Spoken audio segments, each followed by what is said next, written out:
दुकान पे गया, वहाँ कुछ अज्ञात लोग थे। वो हमसे बोले अपना मोबाइल नंबर बताओ, हम तुमको बीजेपी का अध्यक्ष वो सदस्य बना दे। हमने कहा भाई मेरे को नहीं बनना है, तो उनने जबरन मेरे को वहाँ पे मार दिया। तो सुना आपने, एमपी में किस तरह से बीजेपी के सदस्य बनाए जा रहे हैं। दरअसल एमपी में बीजेपी अपने सदस्यता अभियान को लेकर लगातार सवालों के घेरे में आ रही है। इंजेक्शन लेवा એટલે તમે રાત તે જ કીધો ને એ આવું બોલવાનું નહીં બીજું અરે કેમ ઓટીપી તમે ઇન્જેક્શન લેવા એટલે ઓટીપી માંગ્યો એવું જ કીધું કે તમે ઇન્જેક્શન લેવાનું છે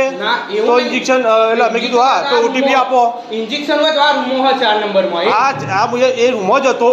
તમે દરવાજામાં જ મળ્યા બરોબર નથી તમારે ઇન્જેક્શન લેવાનું અરે પૂછ્યો એટલે કે ઇન્જેક્શન લેવા મેં કીધું હા એટલે તમે કીધું મને ઓટીપી આપો બરોબર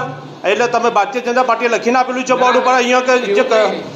દર્દી આવે એને ઓટીપી લઈ લેવાનો આવું લખીને કશું આપ્યું નહીં તો પછી ઓટીપી કેમ લીધો તમારે કહેવું પડે હવે ઓટીપી હું આ બાબતનો લઉં તમારે લઈ શકું છું પણ અમને ખબર જ નથી તો ખબર નથી તો કઈ રીતે લીધો ઓટીપી ભૂલથી લેવાય હા કઈ રીતે ભૂલથી પણ આના ચાર મેમ્બરશીપ गजब बेइज्जती है।